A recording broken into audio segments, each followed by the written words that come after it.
That's not including photographs or WhatsApp and text messages and emails and other evidence. So I'm challenging them and I'm saying, give me the three-man team, let me appoint one. Let us go through this systematically. And if I'm wrong, if I'm lying, I'll withdraw from the election. And in fact, I'll just walk to North where I live across the street. Okay? I don't believe I can be any clearer and unfair enough. Am I wrong? Now, I don't know how and at what point we're going to get enough of how this governor in particular. Let me take you back a couple of years, okay? A couple of decades. Prior to McKeever Bush being the Batman politician, we had a man named Mr. Jim Button. And he was a tough guy, right? And he didn't make bones with anyone. He was tough. And he was investigated multiple times, too, okay? Every single governor in the past said the same thing to the media. I am informed by the Commissioner of Police. I am well aware of what's going on. I have no comment for you. This guy decides he's going to use his propaganda machinery and he's going to just release stuff on who he doesn't like, whenever he doesn't like, and poison the jury pool. And this is the problem I have here. Eh? Look, I don't care who wants to make an accusation against me. That's your right.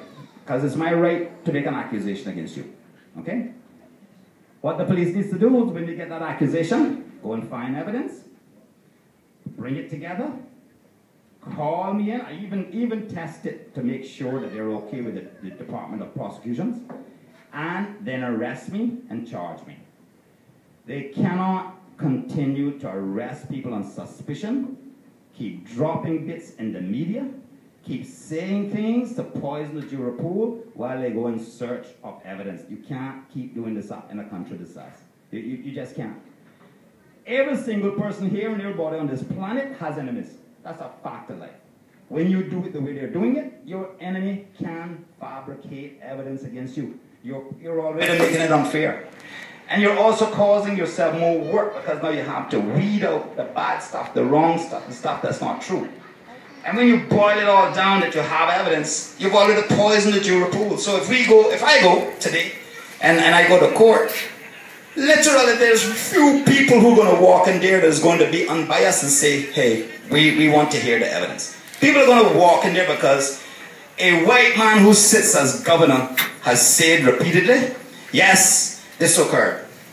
Yes, this occurred. Like the comments made in the Cayman News, where it lists MLAs can be removed from office by courts. Joey Ebanks, McKeever, Bush, Frank McPhail, he lists the rest, right?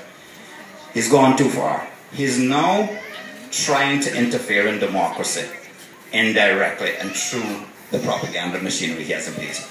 He's supposed to dissolve Parliament and take a step back and be quiet and stay out of it. And let us campaign and let us decide. So, I cannot and I will not give and be cooperative with any investigation into this 36 megawatts if I can't get an independent team. Because I do not trust the system that we have. One of the reasons why I'm a candidate is because I don't trust the system. The system has to change. This has to stop. Going through this journey and the things that people have been coming to me and sending to me, this is not just happening to me. I just happen to be one of the guys who just got so angry, I refused to back down. Okay, and I went back and started fighting back instead of just doing what I did last time. What I did last time is a typical Caymanian thing where I went home and I held my head down and literally let people convince me I had done something wrong. Until I got before the Public Accounts Committee that was chaired by Ezra, chaired by him, so I can assure you if I broke the law, I'd still be in jail. Chaired by Ezra, and I said, if I have broken the law, you need to hand this case over to the Attorney General's office because members of Parliament are not permitted to try anyone. That's when Dan Begay and Ezra said, no, there is no evidence, the police have already reviewed it, you're free to go. You know, by this time, how much damage has been done to me? You guys have any idea why I went through with my children? I mean, it got to a point where I couldn't even focus on them because of the issues being created by my children. the harm this was causing them. I was back and forth with one of my children because this made her ill. This time, that is not going to happen. Why? One, my family is tougher this time. Two, I am one hell of a lot tougher this time. And I am not afraid of anybody. Okay? I am willing to look anybody in the eye, and I'm willing to take anybody on. Dan Scott, Emil Scott, CUC, Arden, Ezard, I don't care. Because I got, that is 4 of 22 just on the ERA, and I haven't started with PPM. Okay? Don't think for 1 second that I stand here tonight. As you can see, I'm standing here alone. Because this initial meeting is about this. When I start the campaign, my committee members will join me.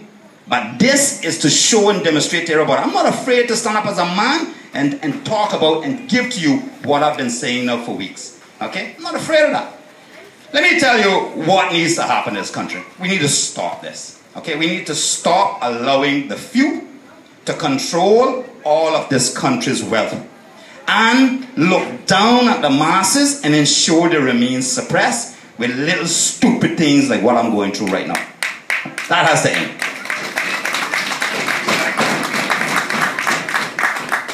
And I can tell you, I am fully aware of individuals who walk within our society, holding their heads up, snubbing us, who have been part of the immigration work permit process and have done worse than Ezra has done. Okay? I can tell you that I am aware, and I know and I can prove that members who were chairpersons of status boards gave away citizenship to their clients as birthday presents. Understand what I'm saying to you? The person didn't even apply. Do you understand that? And they're still walking around here because we were too coward. I was too much of a coward to take them on. I should have took them on then. Okay, I should have gotten their face then. We should have had this fight going on for the last 20 years. But we're here now. And there's no reason why we can't start now. And it has to stop. It has to be fairness. Look, I get emails, and I get emotional with this because I get emails from single mothers who go through one hell of a lot more struggle than I go through. And they're being denied. Here's an example of what I call absolute total criminal act. When a poor girl in Georgetown will be told by the previous premier, McKeever Bush, that he will give her a scholarship if she brings her grades up and gets accepted by a university. So she goes off. She has 2 children now. Okay? 2 children. She goes off, she gets her grades up, and she gets accepted. And he agrees, okay, here's your scholarship from the Nation Building Fund. She then gets arrested on suspicion of theft. Her passport is taken. And it is held until the college cancels her acceptance, and then it's given back to her 2 days later and say, we made a mistake. Okay? We made a mistake. You can't let this keep happening. You understand what we just did was we actually had the potential to create someone who becomes so angry, so mental that they could cause the rest of us immense harm. Okay? And I can tell you, I had to struggle with it. I had to struggle with being able to control myself and manage myself and fight this fight. Because this is wrong. Again, I say this to you. If you want to accuse me of something, please do. Let me tell you how this should have worked with Ian Duncan Taylor. Because he's my boss, because I report to cabinet. I was the only managing director in the country who was hired, fired, and disciplined by cabinet. Not by my board, by cabinet. So my contract was signed by the governor himself. And bear in mind, McKeever Bush didn't give me any job. McKeever Bush recommended me, and the entire cabinet gave me a job, including the governor, okay? So people need to start running around about McKeever Bush gave me a job. Let me tell you what McKeever Bush did. McKeever Bush saw a Caymanian man who had ran against him the last election, unemployed, and reached out, regardless if he ran against me, what color he was, and gave me a job, and made me a recommendation for me. That's what he did, okay? That's what he did. And people wonder why he and I are friends. That's why I'm his friend. I can't speak for him. He'll tell you whether or not I can consider him a friend, but he can consider me a friend. Okay, I ran against this man, and this man reached down when I needed it, without me asking, and he gave me a handout. He didn't give me a handout, okay? So I'm hired and I'm fired by the cabinet itself, not by my board. When these accusations were made against me, The governor and cabinet should have called me into cabinet, into the room with the police, presented that on the table, and asked me to prove that I didn't do anything. If I said I can't, arrest me.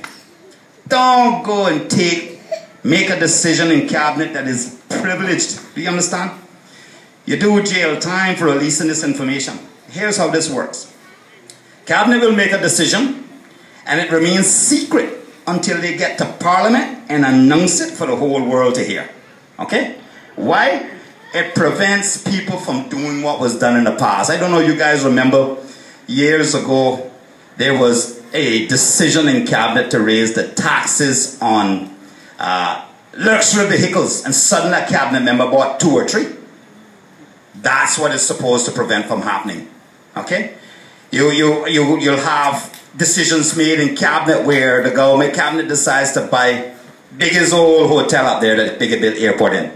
And suddenly, cabinet members will leave and persons related to them will own it and sell it. You prevent that from happening because it's secret. You keep it confidential until they get to Parliament, they announce it, and the whole world is informed at that point. That's how you control and prevent collusion and insider trading. So he should have called me up. If I couldn't prove it, if I couldn't defend myself, have me arrested and charged. Don't take the privileged information. Give it to a member of another political team because I am still a civil servant to threaten me with. You don't do that. Okay? That's where you get that totalitarianism occurring because they have the judiciary, the executive, and Parliament. That's what occurs when that occurs. Okay? There is no way that Emil Scott should have known before me that I was going to be suspended. And there was no way that they should have made a decision and typed up a letter and signed it for March the 1st and not served it on me on March the 1st. Allow me to say for the last time, no, I'm not going to fix it. And then within 30 minutes suspending. And I know, this is no coincidence. This is not coincidence. This is the way this country has been operating for far too long. Okay? This is why the gap between the middle class and the upper class is widening. Because that circle at the top just continues to operate together in their little tight environment. So ladies and gentlemen, all I'm asking the country for in support is this. 1, allow me to have one person appointed to this 3-man investigative team and they can appoint theirs. And let us prove this once and for all. If this occurs, we begin to very quickly and aggressively eat in and destroy and prevent corruption in this country. And we know the corruption exists. We know it's there. We see it occurring. Okay? There are many of us with plenty of evidence. And there's things outside of just the corruption too, because I can tell you all, if I am wrong, here's what I'm saying. The CUC license needs to be renegotiated. Okay? In my opinion, there was a conflict when the minister bill was not paid and kept current while the negotiations were